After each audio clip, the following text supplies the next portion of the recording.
Good morning, good evening, good afternoon, wherever you are in the world, welcome to the show. This is the Millennial Millionaire Podcast, and I am your host, Steven Cohen. This podcast is focused on bringing some of the wisest minds from across the globe to discuss concepts, strategies, and ideals that will lead them to be top performers in their respective industries and their lives. This show is for the millennials and millennials at heart to transcend their mindset, their health, and their income to the next level.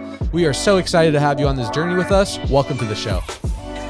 Yo, welcome back to the show, Millennial Millionaires. Today, we got a super dope guest, my man, Mr. Mike Barron. Mike is the owner and founder of Limelight Media. He is featured in Forbes, Inc. 5000, Entrepreneur Magazine. He's part of the 2 Comma Club, and his story is absolutely crazy, from Section 8 to 8 figures.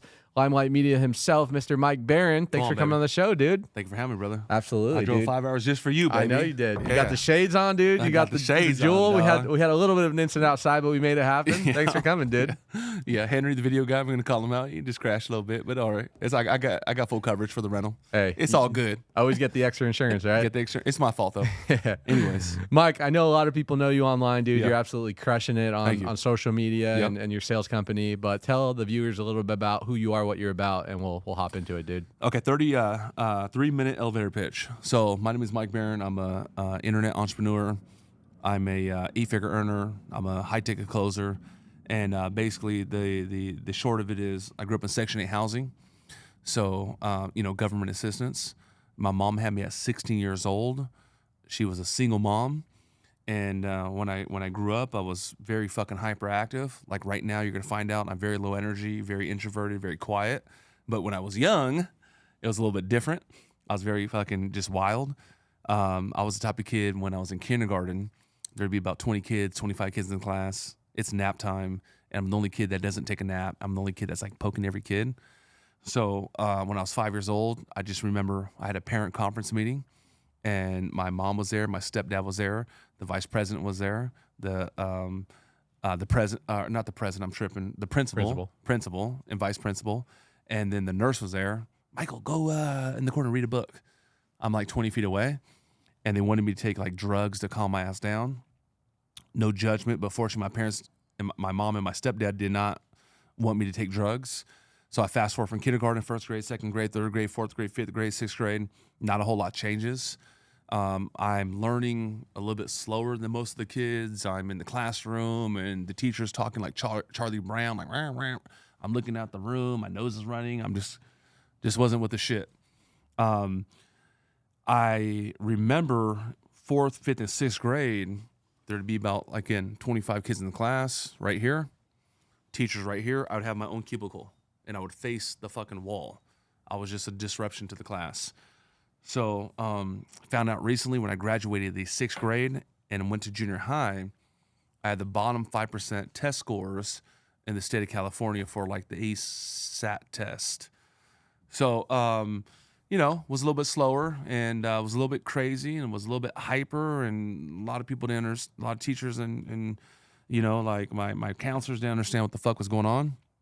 So now, fast forward to junior high, I excelled in sports.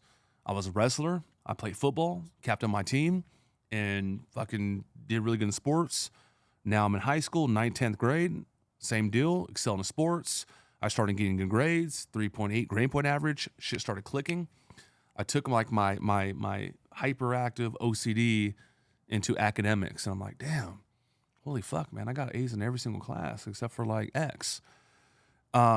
So I'm a little older than you. We talked about this off camera. I'm 40 years old, which is nuts. I was born in 1984. You look great, dude. Thank you, bro. It's because of shades. If I take these motherfuckers out, bro, over.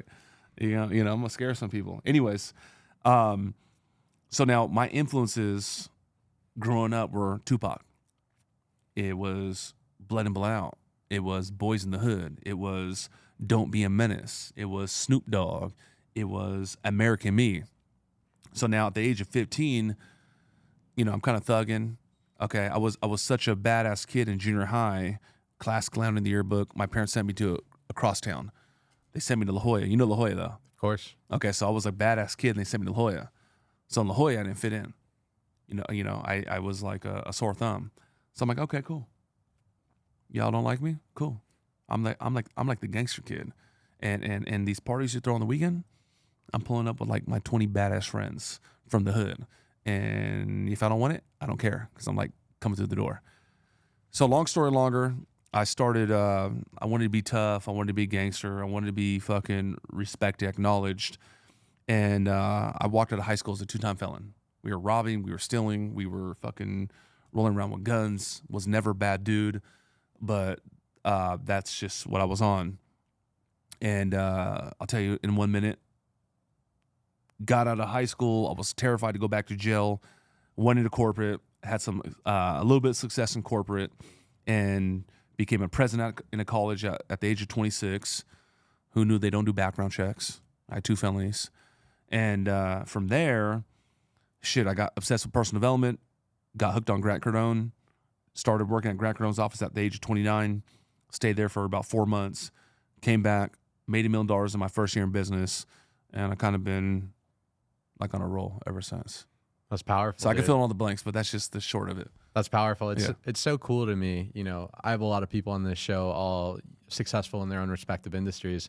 And most of them didn't come from the picture perfect background. Most of them dealt with their own trials and tribulations and their challenges and overcoming, whether it was maybe their own demons or external demons. But it's so cool. The thing I love about entrepreneurship so much is it doesn't really matter where you came from. It's only where you're going. And they don't look at, you know, what you did when you were younger. They don't look at your grades. They don't look at who you came from or your degree or where your family came from. All they look at is your work ethic and what your commitment is right now. What do you think that shift was mentally for you to go from that gangster mentality of being maybe around the wrong influence of people to really turning your life around? Yeah, good question. Okay, so this is a bar from one of my mentors. Okay, I was in Russell Brunson's inner circle. Russell Brunson told me that 100% of people have desire. Okay, so you're familiar with San Diego. You used to live in the Valley, Mission Valley, Fashion Valley. If we were to go to Mission Valley Mall, Fashion Valley Mall, and I'd say, hey, ma'am, I'm a genie in the lamp. You know, you get 3 wishes. What do you want? I want my kids to go to Harvard. Granted. What else do you want? I want to retire my mom. Granted. What else do you want? I want financial freedom. Granted. Okay, sir, what do you want? I want a house on the lake, or over the ocean on fucking Mount Soledad, and I want the most luxurious home in Mount Soledad. Granted. So 100% of people have desire. We all have desire. Okay, even the crazy dude that's talking to himself on the fucking corner street right now, he has a desire to get McDonald's tonight. Russell told me that 2% of people have ambition. Just like damn near genetic, you know, Gary Vee, just fucking DNA, right? So now I'm going to answer your question, but let me back up. At 12 years old, I was selling candy. I used to buy candy. I'd go to like Costco or Sam's Club. I'd buy like $20 of candy, and I'd steal $20 of candy. And then, you know, I'd go to school, and I'd make like $40, $50. Come up. Did you ever sell candy? No, I sold other things though. Okay, most entrepreneurs I know used to sell like candy.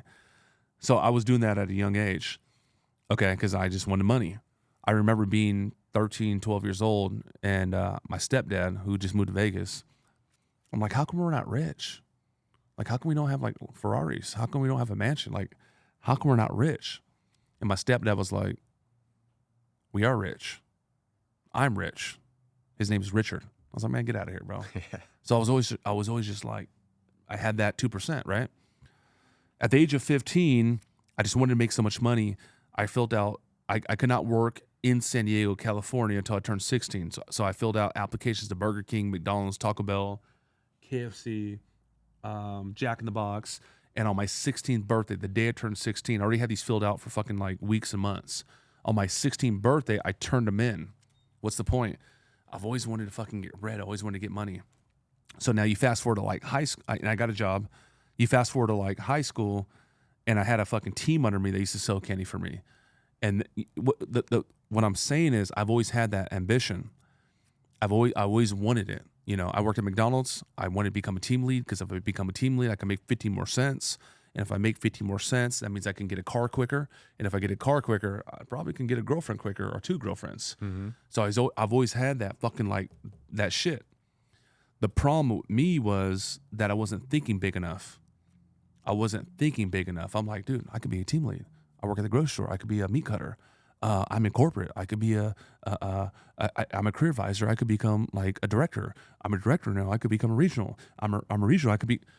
So the thing is, I've always had that ambition. I've always had that disgusting work ethic.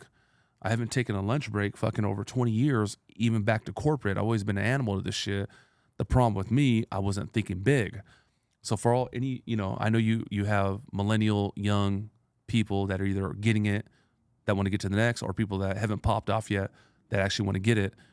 The biggest advice I can give right now to your audience is that they ask me, Mike, what would you tell your 21-year-old self? Think bigger, sooner. Right? Think bigger sooner. So I never told myself I was going to become a millionaire until I was in my 30s, and I did it. I never told myself I'm going to be a billionaire until fucking 48 months ago. Right? Like, you get it?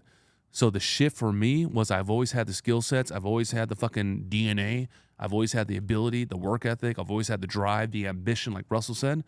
I was thinking too small, and the shift that happened for me in my late 20s is I found personal development. I found books like 10X. I found fucking books like How to Win Friends and Influence People. I found people like Eric Thomas and Bob Proctor. So the shift for me was personal development. That got me to think bigger. Yeah, I agree with you, dude. My story is similar to yours. I did network marketing, but it was really opening my mind. Similar to you, I always wanted big things. I just never had the vehicle, the mentorship, and the guidance. Right. And I always thought if you wanted to be successful, you had to be a lawyer, a doctor, or attorney, born dentist, a Bishop engineer. Gorman. Correct. Right. And it wasn't until I realized, like, there's average people out there with above average goals and dreams that if you have enough commitment to what you want, and you know what you want, most people don't know what they want. Yeah. You can go get there. Mike, I'm curious for you, man. So personal development's been a really big part of my life as well. Okay. Question for you. I think everyone knows that they should be reading books, or at least I think they do. We're in the 21st century. There's not a limitation of resources. There's not a limitation of being able to go on YouTube and say, hey, how do I become the best salesperson in my industry? It's all there. The information is all there. Right. Why are so many people still not winning? Yeah. Okay. So let me I don't want to give you these long-winded questions, but I want to give you like what I know, like some principles I know. So the secret to success, you won't find this anywhere. This is not in a book.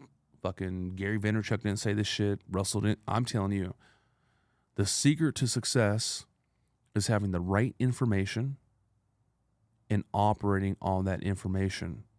Okay, the secret to success is having the right data or information and operating on that information. So in the Bible, I'm Catholic. It's not like I'm at church every single weekend, but in the Bible, they say that the truth shall set you free. So for me, over the last 15 years, I've been looking for truth in the universe. So now, the guaranteed way to success is personal development.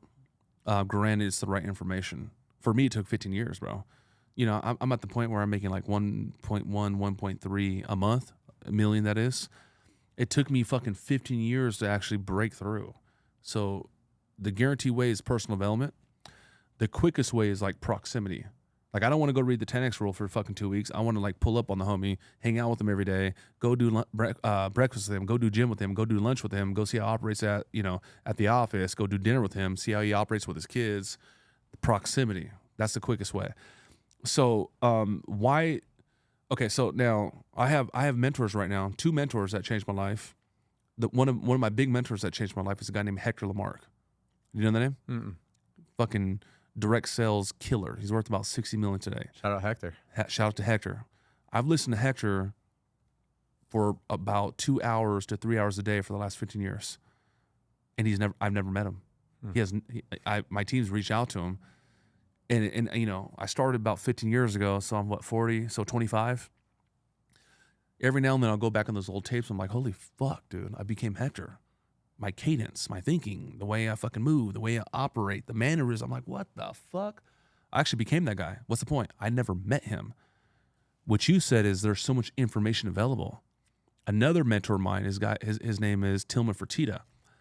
Fertitta is the cousin to the Fertitta brothers that created Zuffa with the UFC.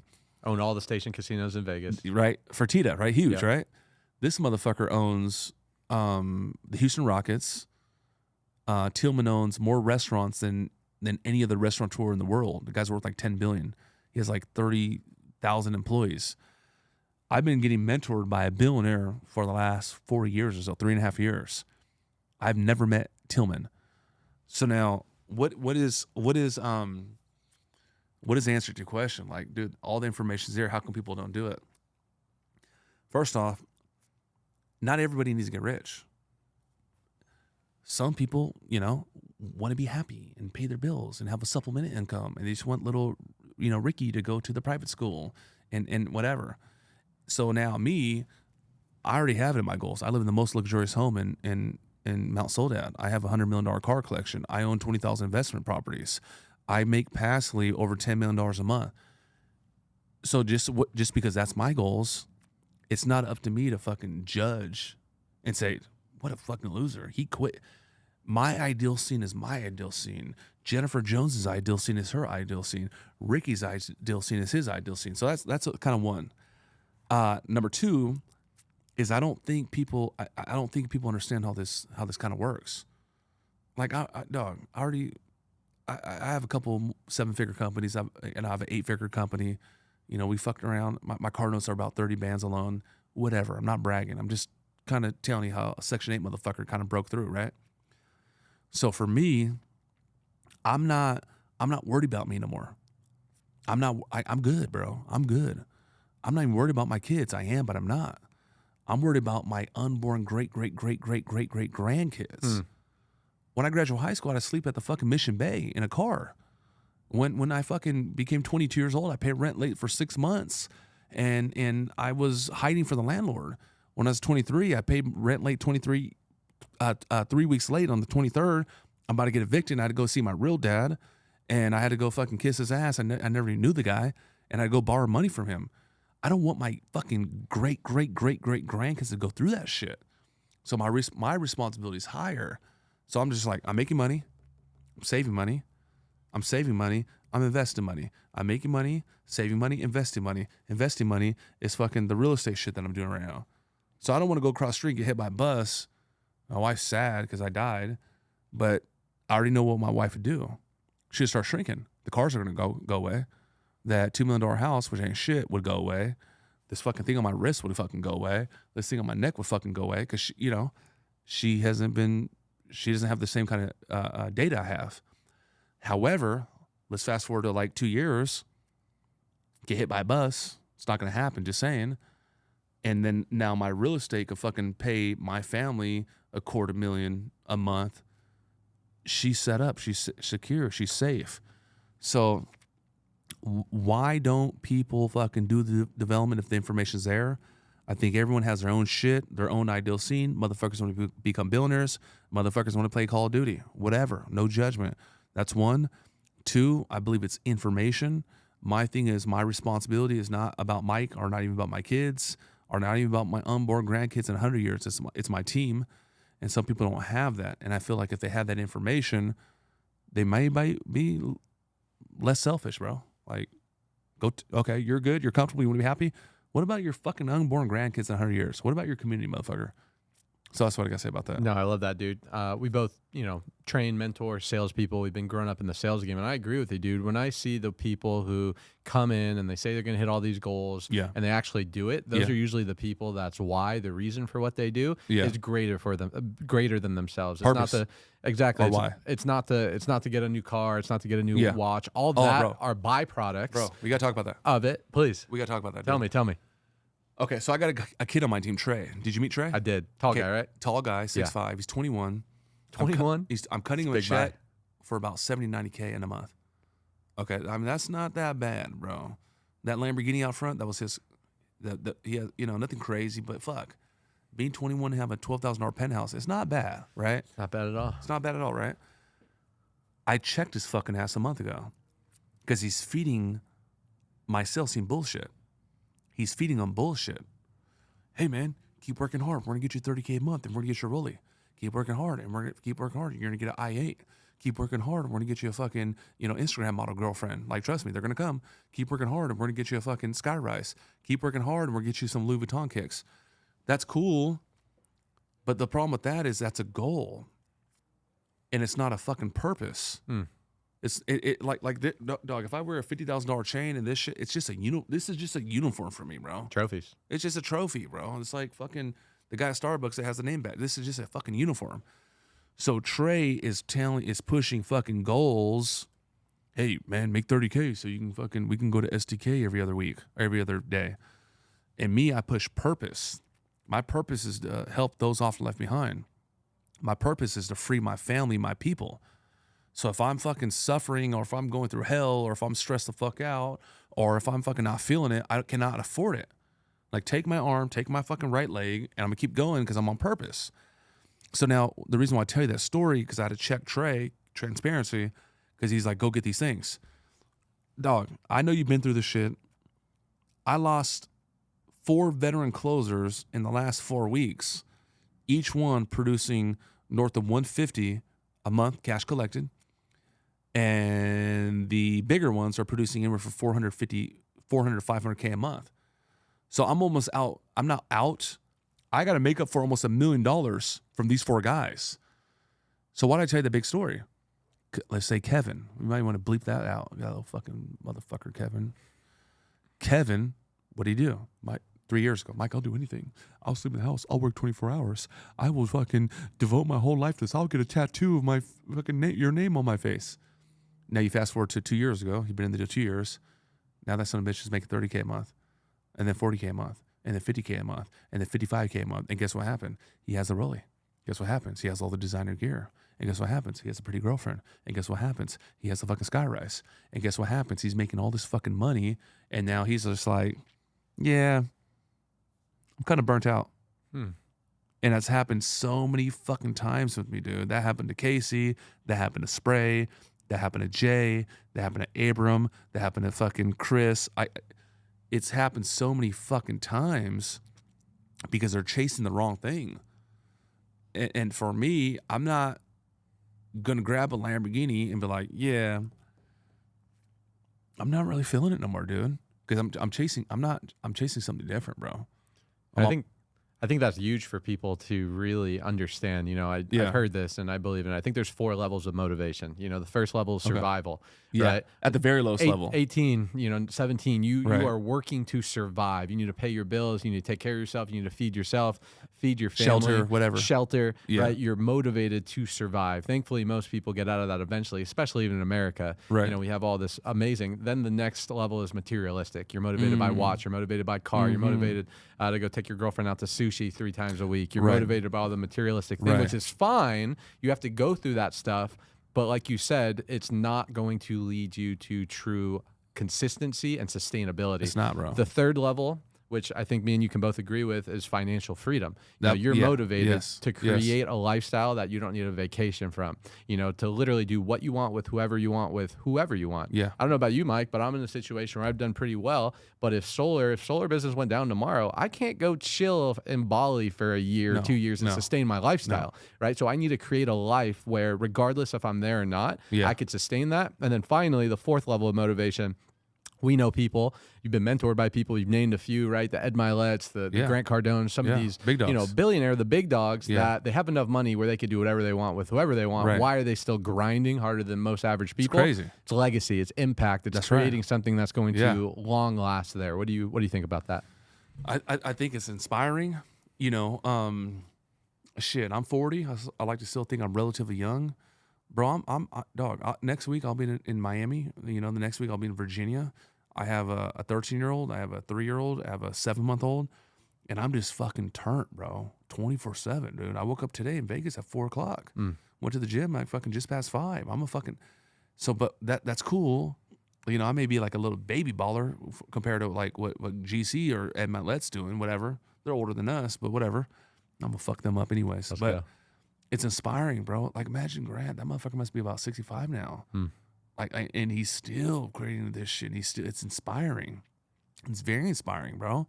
You know, I don't want to fucking down myself, but I feel a little bit different at 40 than I did at 32. You like physically, you could feel it. So imagine 20 years, 25 years from now, it's fucking inspiring.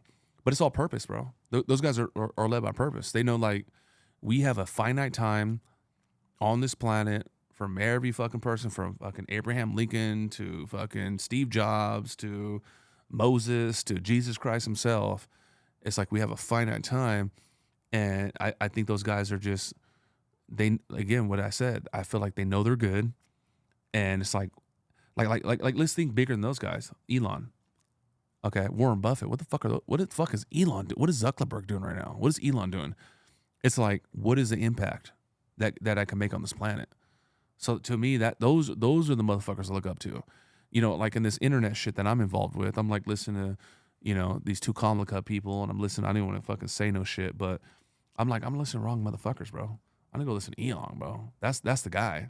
That's Steve Jobs. That's the fucking guy I need to listen to, not like this little guru motherfucker. Yeah, and I think it's really important, especially for the young people out there. It's like, who are you listening to? Because there's so much information out there. There's so many gurus. There's so much content online that just because someone pulls up in a Lamborghini, just because someone seems like their lifestyle is nice, you don't know what's behind, you know, the closed doors. You don't know how their marriage is. You don't know, if they're a good person. You don't know how they got their money. So it's very important. Yeah. It's one thing to see people and want to model them because of their lifestyle, but it's a whole nother thing to make sure you're learning from people that you would want to actually trade places with. Yeah. Okay, I got something on that. Okay, so I told you the secret to success, this is my viewpoint, is having the right information and operating on the information. Okay. So now, when I grew up, let's just say I was like 2% ambitious. The information I have was money doesn't grow on trees. Rich people are greedy. Mm-hmm. It's not what you know till you know. Whatever the fuck it was, right? Okay. So now, when I talk about the secret to success, having the right information, operating the information, I hate to talk shit, bro, but this is a true story. My mother-in-law was taking marital advice from her friend who's been divorced like minimum 3 times. It was like 4. And she won't listen to my wife. And we've been together 15 years. And she's taking information from a gal that, and you know, whatever. To me, that's fucking kind of crazy. So I have a beautiful thing. I believe you're gonna like this. You can see we operate on principle. Hey, Mike, the 4 level, right? So I'm gonna give you my fucking 4 shit. So this is how I take in data. Okay, if whether it's a news article or it's a mentor or it's a book or it's a podcast or it's just a source of information, meet the guy in the elevator, whatever the fuck. The very first thing I do, I said, I ask a question.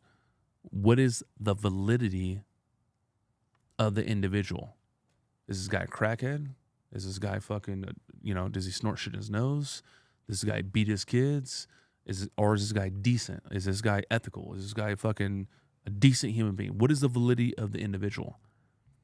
Number 2, I say, what is the validity of the subject that he or she is speaking on?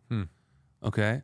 So now I may know something about online. I may know something about online. I may know something about sales. But if I'm actually teaching a class on classical music, I don't have a lot of validity there, right? Okay, let me speed it up. What is the validity of the individual? What is the validity of the subject he or she is speaking on? Number 3, does it even make sense for me? Just because Mark Cuban says it, just because Vaynerchuk said it, doesn't mean I got to fucking agree with it. So what is the validity of the individual? What is the validity of the subject he or she speaks on? Does it even make sense for me? If I could say yes, yes, and yes. Number 4, I accept that as truth. I accept that as fucking law. I accept that as gravity. I accept that literally as cause and effect. So now for me, I'm not winging it in life. I'm going to be on podcasts. Okay, let me get data how to operate on a podcast. Oh, I have a sales team. Not everything, hopefully everything.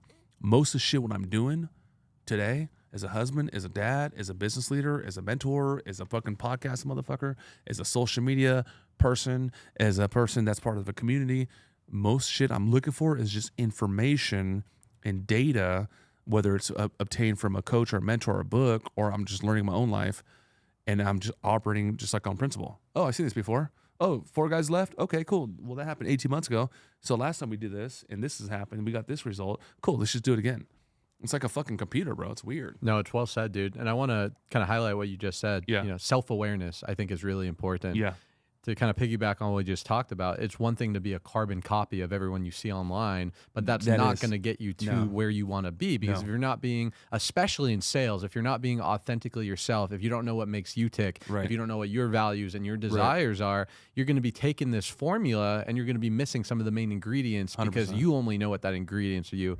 100%. Mike, just knowing you for the little bit of time, you are very self-aware. You are very unapologetic about who you are and your swag and your style. Thank you. Talk about the importance of that in success. Yeah, bro. So I kind of go different.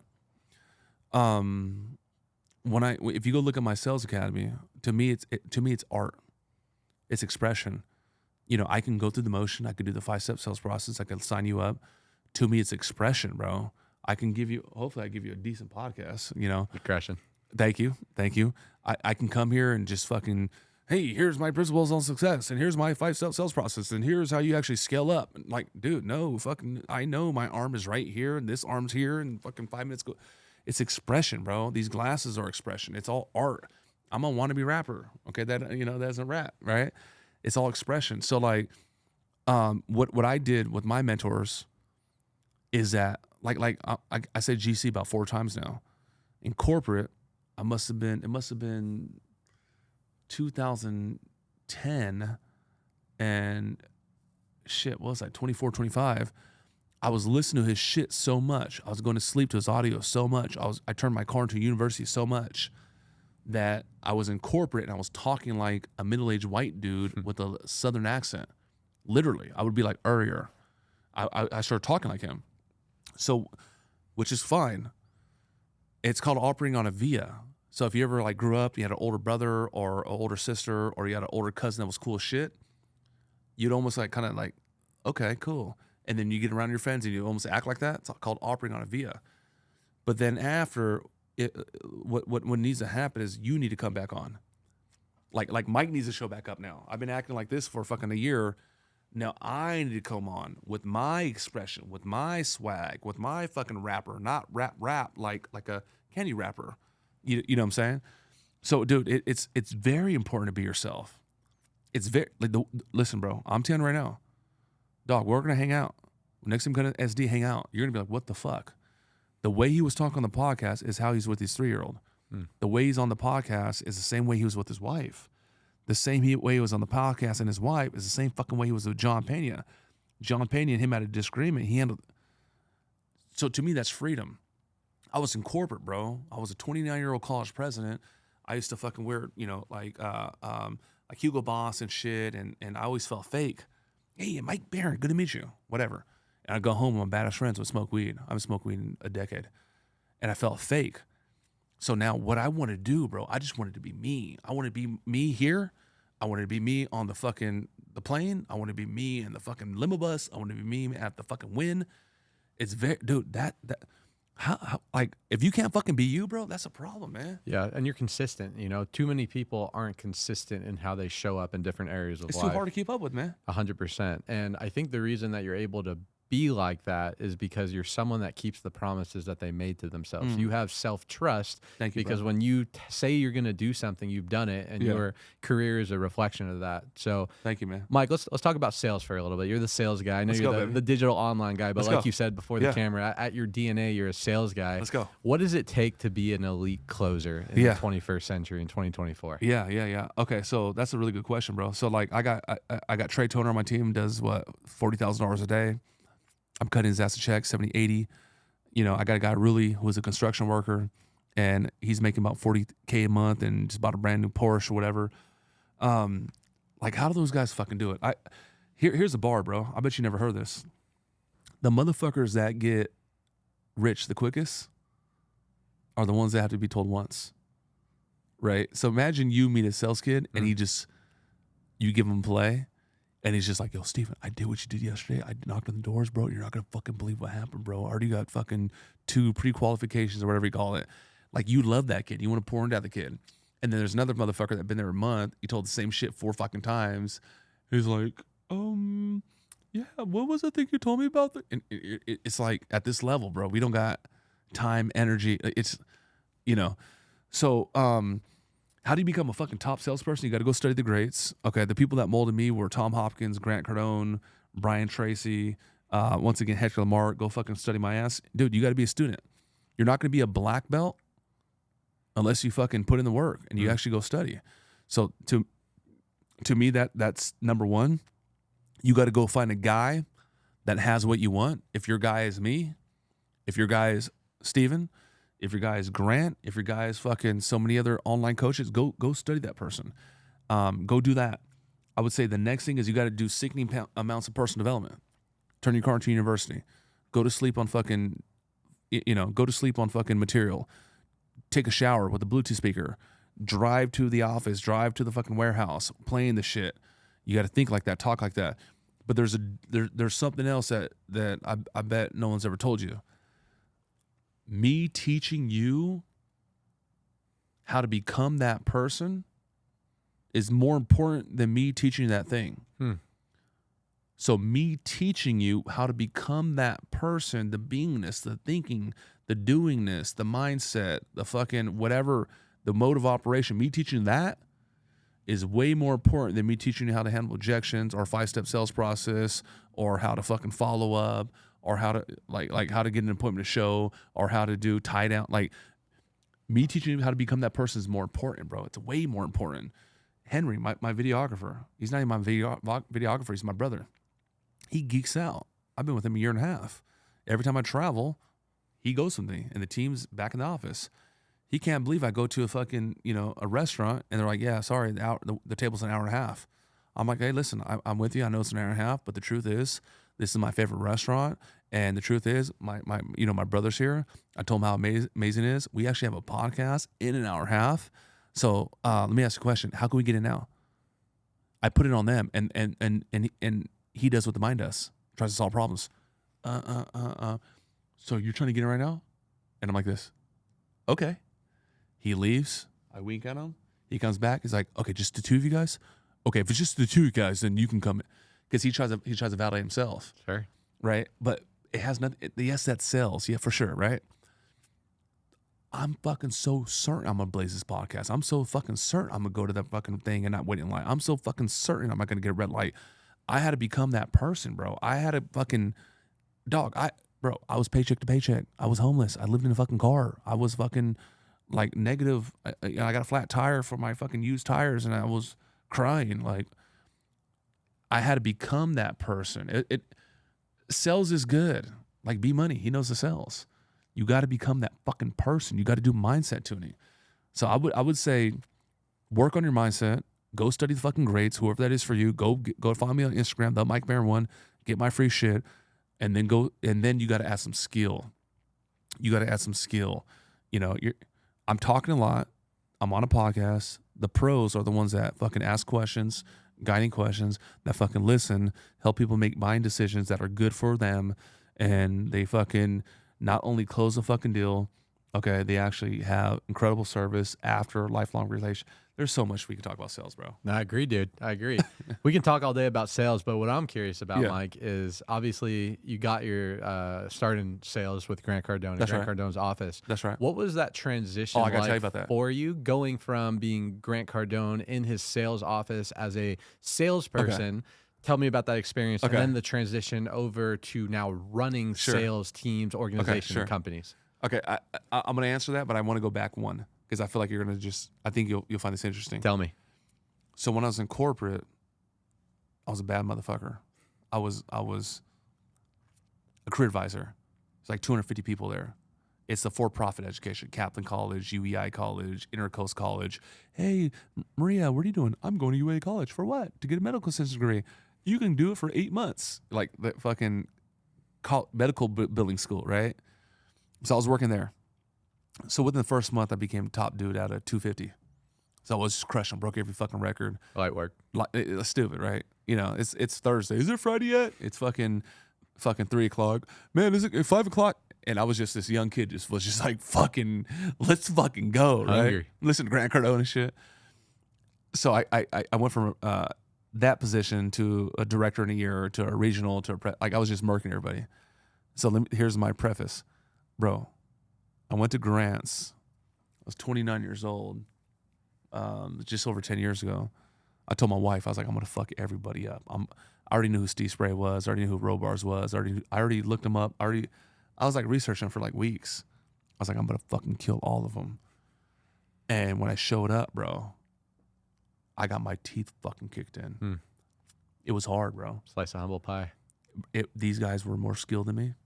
These guys were more experienced than me. These guys had better communication than me. These guys had better fucking fits than me. These guys drove better cars than me. These guys had pretty girlfriends. These guys were more confident. I didn't know it. They were more confident. They had more swag. And on day 3, bro, I was crumbling. After week 1, bro, I was in Miami. My wife is in San Diego. Hey, let me go figure out this whole thing. I'm going to go kill it. And once I become number 1 in the next 60 days, we're going to move the whole family over. So my wife stayed back.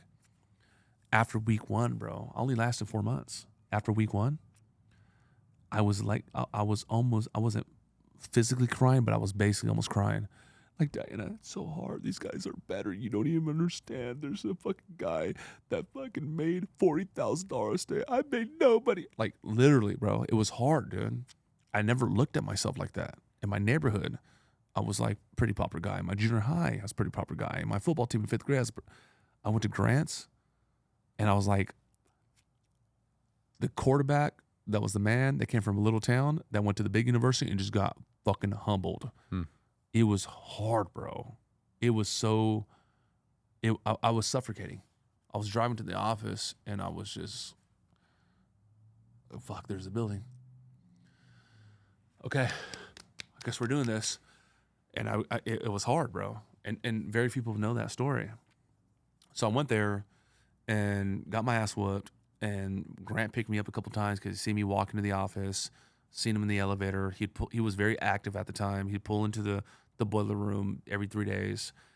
And the shit he was saying to me didn't make no sense. And then 6 months later, after I left, when I started my company now, I would be driving to San Diego and I was like, whoa, fuck, that's what he was talking about. What do they say? When the student is ready, the teacher will appear, right? If I go talk to, no judgment, if I go talk to a kid at Starbucks about how to scale an 8-figure company, it may not be received the way you would receive it, sure. Right? You kind of, right? The awareness, right? So now, when I came back from Grants, I hid. I had a big-ass party before I went to Miami. I was always like the guy. Mike's going to go to Miami. This is going to be his thing.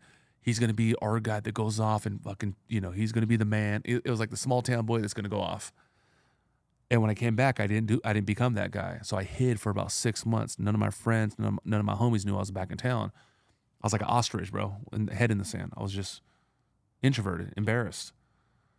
So got over it. About 12 months after that, I made $1 million. And I was just slaying deals, bro. Like I had to go to the guru spot to go get my teeth kicked in, to go get that experience. I was like, wow. This is what fucking high level is. Like, just little shit. Like, damn, all the dishes are clean in the fucking kitchen. Damn, the toilet paper is like fucking brand new from today.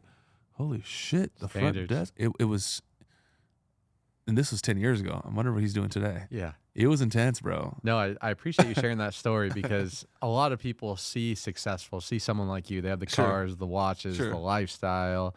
And they're like, it's easy for Mike to say, he's rich, right? Like he's got the Lambos, like, right. He doesn't know what I'm going through. But the thing that I've realized, what the fuck? The thing that I've realized that makes a exceptional leader is going through those dark times, understanding what the valleys feel like so you can appreciate the peaks. If 100%. You never went through those challenging times of self-doubt, can I do this, self-image conflicts, then next time one of your people go through something like that, you're not going to have the level of empathy because you can't meet them where they're at. I think adversity, and in the moment it's always challenging, right? Hindsight is 2020, right? Looking back, bro, you can be like, that happened for that, that hat. But in the moment, you have to have enough hindsight to be able to reframe that situation to know that it's helping you, not necessarily trying to keep you down. Bro, the universe doesn't make mistakes. Go there. Yeah. The universe doesn't make fucking mistakes, bro. We know family members that have gotten ill. We know people that have been in car accidents. None of that shit makes how does that make sense? It didn't make no sense when I lived in I was like captain of my football team, and then 6 months later, like I'm living in my car. Then when I stop as a 40-year-old or I stop as a 35-year-old, I stop and I go, Oh yeah, that's why I had to go to grants. Oh, that's why, that girl fucking left me because I met my wife 2 weeks later. Oh, it all makes sense, bro. It all makes sense. The universe doesn't make fucking mistakes. I didn't answer your question though. So now I told you about the grant shit. I told you how I made $1 million 12 months after leaving grants. I got hooked up on the internet shit pretty early. It was like 2016, 2017. And I just remember at the time, there was people like Billie Jean is Marketing. You know the name? Yep. Dan Henry, Kevin David, Well, Ty Lopez. Ty maybe. Lopez. Hey, you can create an agency. Here's my guy, my student that is 20 years old. He made 48,000, right? So I started doing that shit. So I went from my website company to my ad agency, and I was so good at sales, I scaled that bitch up to $250,000 in a very short time with like the second year. I'm talking about per month. I've been making multiple six figures for not a decade, but well over half a decade. So I created that ad agency, and I was like, okay, Billie Jean, Dan Henry, Kevin David, these guys are full of shit. Their ads are good. There's nothing in this program about sales. There's nothing in there. They don't talk about fucking how to get a client. Like they teach you how to do that thing. So as I'm going through this shit, I was like hitting up these guys like, yo, I'm an expert at sales. Like I would love to talk to your students. No one endorsed me, like the Dan Henry, whatever. So now I became like a celebrity in these groups because I bought their courses. So like in my first month, I made like 50K in a new offer and got up to 100K in like 90 days. People are like, what the fuck are you doing? So I started recording all my live closes. This is 2018. I started recording my live closes. I started building all like my curriculum about how to do sales in the online space. And I was like, dude, I have something here that nobody has. I fucking have something here that nobody has. I started documenting all my processes, all my scripts. I got fucking 400 SOPs I wrote with my own hand. Nobody in my company, I have over 100 people. Nobody in my company could write SOPs. I write SOPs. It's called black and gold SOPs. Anyways, so I started documenting all my shit. And in 2021, I launched Mike Barron's Closure Academy. No bullshit, bro. I made $1 million that first fucking month launching that offer. It was like an overnight success that took a long time. It was insane. So how do I have 25, 30 people on the floor? How do I hire 4 to 5 people a week? How do I, have people that finish our 60-day program, our Green Pea program, and then how they become closers and make 6 figures every fucking time, damn near, within the first 30 days. I have it's processes, it's procedures, it's SOPs. How many people have I trained on my sales floor? Every single one of them. How much minutes have I given them from a human to a human? This much. They're on my light speed. They go through my check sheets. I have a fucking a Green Pea manager that gets them through my material. So that's how I'm scaling up right now, bro. Systems, dude. Systems. So I know a couple of 8-figure internet cats. They always trip out on my back end. Like, your back end is crazy. I just thought you were a guy on the podcast that talks shit, that wears fucking fake Versace. Mm-hmm.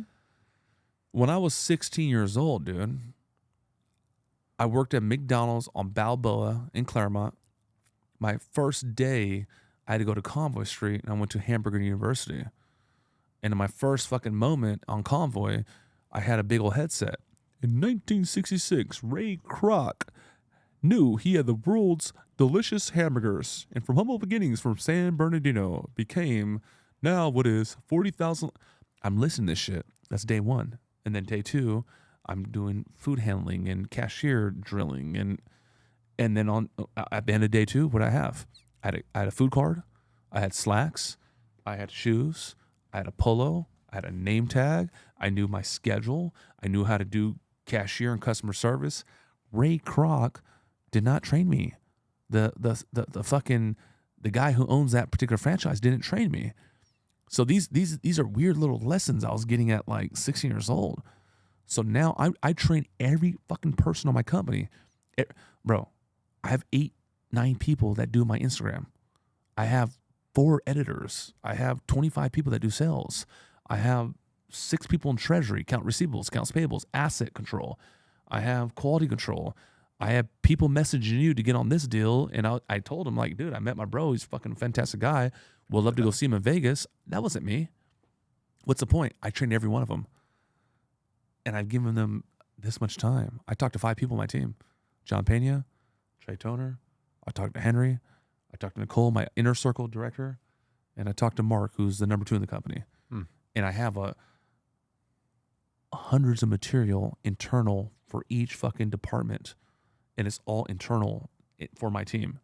That's why I hire and train people every fucking day. Yeah, you need leverage, in the 21st century. Absolutely. There's no leverage to do anything one-on-one, bro. 100%. I just had a conversation. I don't even remember who it was, but they're like, yeah, dude, the business doesn't operate if I'm not here. Because I'm always telling them, I'm like, dude, you're not a business owner, you're a business operator. You need to get into the business owner. You need to create some leverage. You need to create some systems in order to remove yourself. Because I think you'll agree with me, Mike. I think the evolution, at least in my industry, is you make a lot of money selling, and then you build a business, you invest, but it doesn't matter how good of a salesperson you are. You're limited based on how many hours in a day you have. Right. That's why the power of code, right? What you're talking about, creating a product online, the power of recruiting and duplication so powerful because you're essentially buying back more time. That's right. Exactly. Absolutely. Yeah, dude. John Pena, I'm not sure if you're familiar, he makes about 95% of the decisions under my roof. And the decisions I make are the ones outside the roof. We're going to Los Angeles. We're going to do what WeWork did. We're going to New York City. Here's a new offer. I don't play the game, bro. I make the game. Here's the rules. Here's the fucking walls. This is what you can and cannot do. John Pena, go fucking do it. And by the way, here's $100,000 a month. And make sure that you bring it over fucking 1.2. And they just do it. And for me, I don't want to get sidetracked. There's something called a mutiny. I never want to be the fucking guy where I got lax or stopped developing or stopped fucking living on purpose. And John's like, and Trey's like, and Nick and Mark are like, what the fuck happened to Mike, dude? This guy's a loser now. So that's, dude, I do more development than anyone on my team till this day. I got a 5-hour ride home. I'm going to fucking do an audiobook. And I'm going to take all that shit and go apply it somewhere. To this day, no one does more development than me, bro. Because I got to fill up my cup. I got to fucking teach John Pena new shit. I got to go challenge Toner. I got to go challenge all those little fuckers. Because if they think for 1 second they're ever going to catch me, it's impossible. It's impossible. Because they're John Pena, you're not going to do development 8 hours a day like I do development 8 hours a fucking day. Come on, John. There's no way. It's impossible. I agree with you, dude. You gotta be the leader, right? You gotta be continuing to pour into yourself so you can pour into your people. That part, man. Mike, I got an interesting question for you. I'm curious your answer on it. What do you think wealthy people know that broke people don't? Oh man. Oh fuck. Goodness gracious. That's a good question, bro. The wealthy people are playing the game of life with a complete different set of rules than everyone else. It's not the same shit, bro. It's like the wealthy people have a different lens than the broke people. It's totally different. This is a small example. I'm doing dumb shit. I bought like 3 Lamborghinis in like 18 months. And I used to just put out shit just to kind of get attention and even criticism. What a dumbass. That's nothing but a liability. What a dumbass. Go invest in your future. What a dumbass. Go donate to like the homeless shelter. What a dumbass. And, this guy right here is investing into liabilities and not assets. And for me, it's like that thing for that one car, I'm paying what? That one was like 9 G's a month. Every time I drive that car around, I get fucking like 30 leads. And that car's literally producing like 100K. Like, so, I feel like people that are broke, they try to save, they try to shrink. Your more money. This is wise consulting, but more money is lost and a lack of production than ever could be made in savings. My parents cut coupons. My parents would wait in line because there was a free fucking dessert for an hour. The Costco gas the lines. Costco shit. We would go there and fucking do a couple laps. Like, It's funny because the rich people, they got all the money, but they got no time to waste. That is, and the broke people, they got no money, but got nothing but time, and it's hard to kind of wrap your head around that. So like, let's say someone's gonna join my program, and let's just say it's 10,000. What they're associating that 10,000 with is that they worked at Starbucks for the last 3 months. They're trading their time for the money. Where the wealthy people's like, I don't give a fuck about the money. I need my time. Okay, so if I can get a private jet, or if I can fucking get picked up with an Uber Black, or if I can get A, B, and C to speed up the process, here you go, because I need my time. I need my time. Watch this. My wife, amazing woman, bro. One of the most sweetest people, just a fucking amazing woman. I've been with her 15 years, and she's seen the whole shit. The whole, she's seen paying rent late to 6 months to making over $1 million a month. Must have been about 6 months ago. Hey, the garage is dirty. You need to clean the garage. All your shit's everywhere. She doesn't cuss like that, like me. Okay, I'll do it. Hey, it's been 3 days. The garage, you need to do the garage. I'm going to get to it. A week later, I'm not going to tell you again, Michael. I said, I promise you the garage is going to get handled today. I promise you. So I go to the office. I see my guy Gage. He's been with me 9 years. Yo, Gage, want to make $300? Yep. I must give him like $200. You want to make $200? He's like, yeah, G, whatever it is. I'm with you. Come to my house tonight. And, I had this old lizard cage, break that shit down. I got all these boxes I got put up in a little attic situation, and just sweep the shit, bro. For me, it's like an hour and a half work. I'll give you $200 fucking bucks. Bro, you're on. So now I go home, eat dinner, 6 o'clock, 6:30. I'm wrestling with my at the time, my 2-year-old. I'm wrestling with her on the carpet, wrestling her. Michael, you told me that the garage is going to get clean today. I was like, I promise you it's going to get clean. I promise you. She's like, well, you better get going because it's getting late. I was like, I promise you. Next thing you know, ding dong. Gage is here. My wife comes up. What is Gage doing here? Oh, yeah, I told you I'm going to get the garage handle. Michael, no. It's your garage.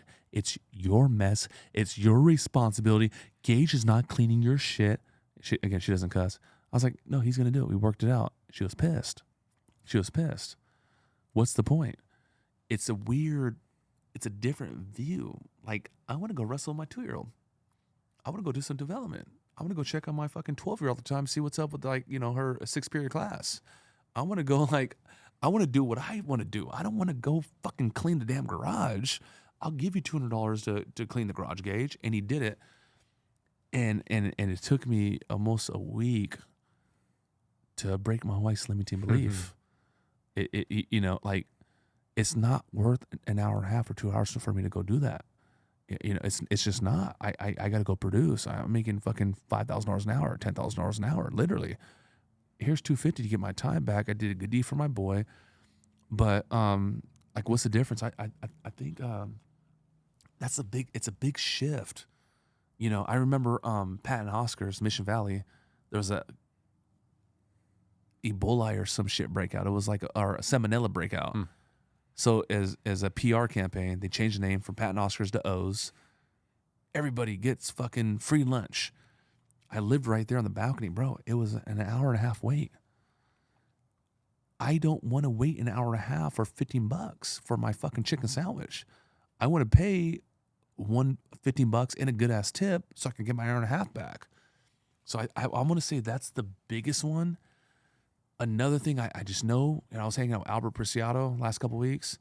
When I drop game that he doesn't have, he's like, okay, well, say that one more time. They just value information. And then sometimes you talk to people that are not there, you're giving them game, just they're not present. They don't understand the value of information, bro. I love those, dude. They value time different, which I agree. Yeah. And they are present during information. It goes back to your point, right? Information changes situation. That part. The only reason someone's stuck in a situation is because they either don't have the right information or they're not applying that information to get them. Absolutely, dude. I love that, dude. Yeah. As we start to wrap up, Mike, you've been a pleasure, dude. How do you, you're running multiple businesses, you have high energy, you're traveling around the country, probably the world, making stuff happen, making deals. How do you keep that balance with your family, with your kids? Ooh. How do you make sure you're pouring into your sales team, but also Yeah. pouring into yourself and your family? What does that look like? Okay, so let me the family shit's kind of weird. You know, I FaceTime my wife 2-3 times this morning. My 3-year-old ends up in my bed every night. Dude, I just want to go. Like you'll see me on Instagram stories, and I'll take a picture of my daughter at the park and put on some spiritual music, and I'm just like, God, just please stick me here in this moment for like 10 billion years. Like I'll run this in a fucking lap. It's you know, I just love my family so much. When I'm in town, I do dinner with my wife my kids every single night.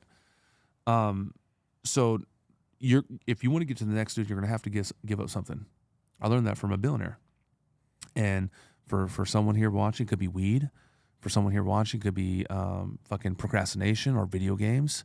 For someone here watching, it could be booze. For someone here watching, it could be whatever. It could be that Laker game, whatever. So balance. Like, what does that look like? Bro, it's a fucking sacrifice, bro, not to be with my daughter, my daughters and my wife right now. I'm in Miami Monday. It's a sacrifice. I'm going to be in Virginia. It's a fucking sacrifice. So I need to have a partner on the same page. Diana, like if we just got downloaded in ACH transfer $10 billion, what would you want to do? We would travel. Absolutely. And what else? We would go visit the world. Absolutely. What else? We'd go try all the delicious foods. What else? And we would go see cool spots. What else? After that, we would go help people in need. Exactly. Because I was like, it's like guided communication as a salesperson. I'm like guiding her to what I want, but I have to make sure it's not my deal, it's our deal.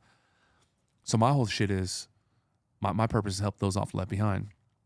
So when I'm getting agreement on with my wife is like, I'm going to do these 14 fucking 16 hours days.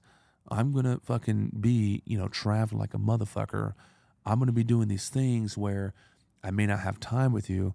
So tomorrow, in a very short time, within this decade, I have nothing but time for you and Aria and Juliana and MJ, my little baby.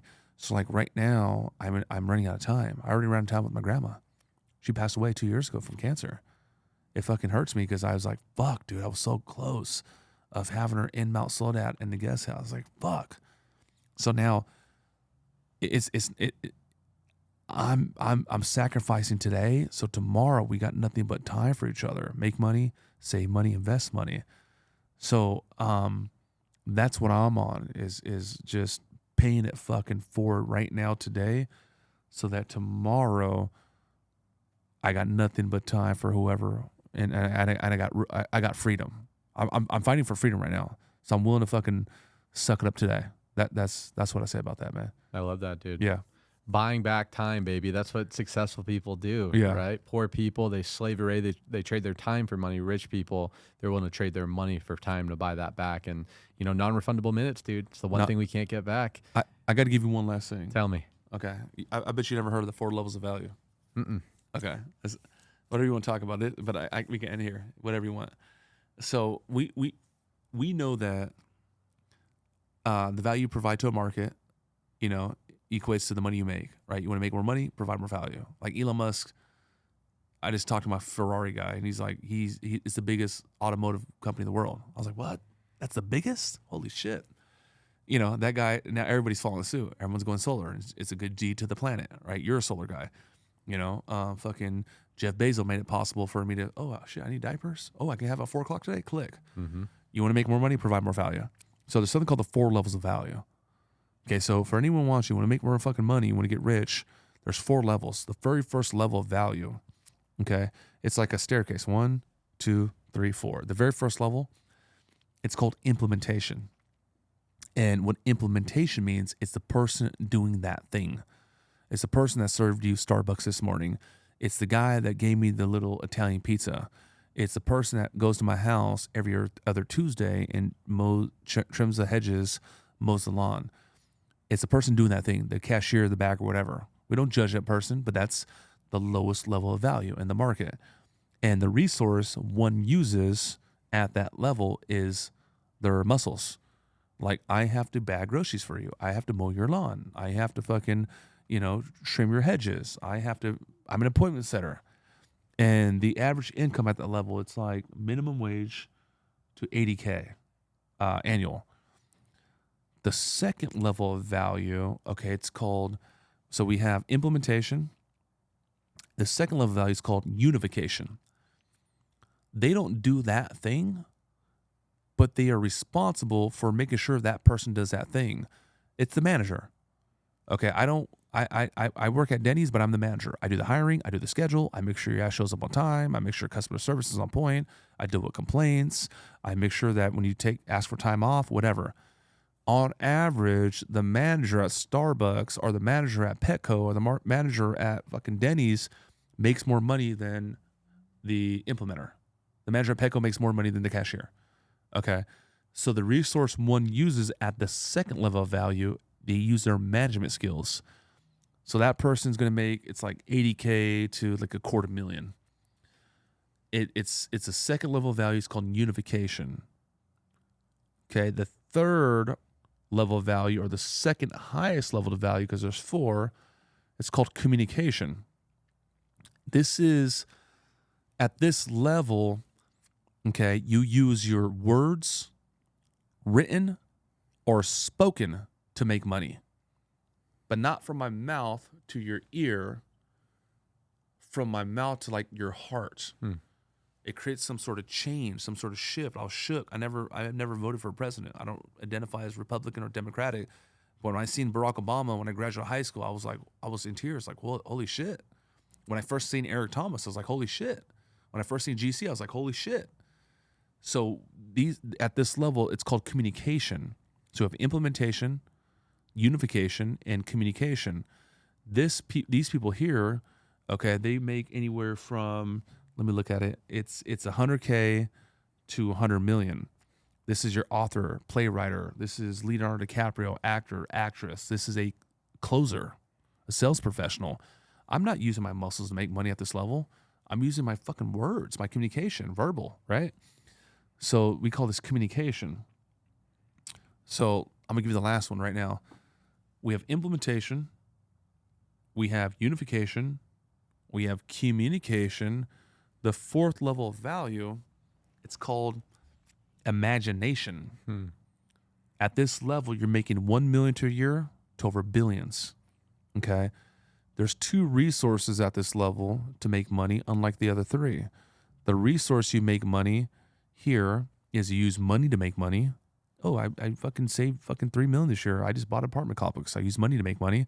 Oh, John Pena, wow, holy shit. We just got deposited $90,000 today. Let's go hire fucking, let's go hire Eddie, who was Grant Cardone's top guy for 4 years. We'll give him a $250,000 base. Like, this is real shit. Let's use money to make money. But the second resource you use to make money is your creativity, your imagination, use your mind. Okay. So if you go to Disneyland and you walk in, before you go to Main Street, on the right, there's a green bench and there's a museum. The story goes, there's a plaque that Walt Disney was sitting on that bench in LA at a park the moment he conceived the idea, I got it. Dude, we're going to create the world's happiest place on earth in Southern California. And our mascot's going to be this Mickey Mouse. He's going to have a girlfriend named Daisy, and he's going to have a whole cast of friends like Pluto and Donald and Daphne, and it's going to be a play. You don't take my words. Go look it up. He was sitting on the fucking bench, and he came up with an idea in 1920, and then fucking now Disney is one of the biggest brands, arguably the biggest brand. It's up there with Nike. It's up there with Ferrari. It's up there with fucking Louis Vuitton, whatever. Bigger. Disney's the shit. My daughter knows Snow White from like 1928, right? So now you go look at people like Stan Lee in the 60s. It's Wolverine. It's fucking Cyclops. It's Apocalypse. It's fucking Spider-Man, right? So now, why did I tell you this story? This is my last hoorah to you. What people don't understand is that in COVID, it's 2021. I was already making $1 million a month. I started making $1 million a month in November 2021, and I'm pissed off, dude, because I'm a people person and I'm a connector, and I'm like, dude, I'm tired of this COVID shit. My daughter's never been in public. My daughter's like 2 years old now. This is bull. My daughter's 1. She's been quarantined her whole life. The day we left the hospital, I was like, when we're out of here, we're gonna create a facility. It's gonna be called the Millionaire Closer Training Facility, and there's gonna be an arcade there. It's gonna be like Rob Dyrdek Fantasy Factory meets Tony Robbins meets Ghetto, because I'm Ghetto, and it's gonna be a place where the community come, and there's gonna be a living room there, and we're gonna have a stage. Hey, John, look at Russell Brunson has a gray stage with a gray background, the big screen, and Grant has white tables, and you can see the backdrops. But we have no one thought of that. I thought of that. I don't think of everything. If you were to say, how was Mike? The guy's kind of sharp. How was Mike? He's pretty fucking intense. How was Mike? He's very energetic. How was Mike? That guy's legit 8 figures. How's Mike? How's the Lamborghini guy? Hey, internet people, how's Mike? That dude knows a lot about sales and he can talk. There's very few people that are going to say, dude, that guy's fucking creative. So what I tell you, we're going to go to New York City. We're going to go to LA. We're going to go to fucking Miami. I'm the fucking guy that is using my imagination to make money. I'm not fucking setting appointments. I'm not fucking managing people. I might manage fucking 4 people. It's how creative could I get? It's like what I came up with Mike Barron's Coach Academy, August 2021. I've already made $30 million off that one offer. Granted, we got 12. So hopefully you can draw something for that. Some bars. You're right. I've never heard that before. I hope y'all listening definitely go and rewind that. 4 levels of value. Yes, sir. Mike, in closing, dude, you've been a freaking monster, dude. Thank you, family. Everything that I expected and more. Where can definitely drink that coconut water? Shout out the sponsor. Where can people find you to get plugged in? Yeah, dude. Tap in, man. I'm pretty active on Instagram. I have 3 reels that go out a day. I'm dropping 16 stories on average every fucking day. I'm traveling the damn world, and you can follow me on Instagram, the Mike Barron 1. That's TheMikeBarron 1. I know that your audience are entrepreneurs, inspiring entrepreneurs. I know it's solar. I know it's sales. I know it's forward. I know it's progress. I know it's fucking positivity. Hit me up. If you hit me up, just let me know you came from Steven Cohen. I'll do something special. I got $10,000 academies. If you come from Steven, I'll give it to you for free.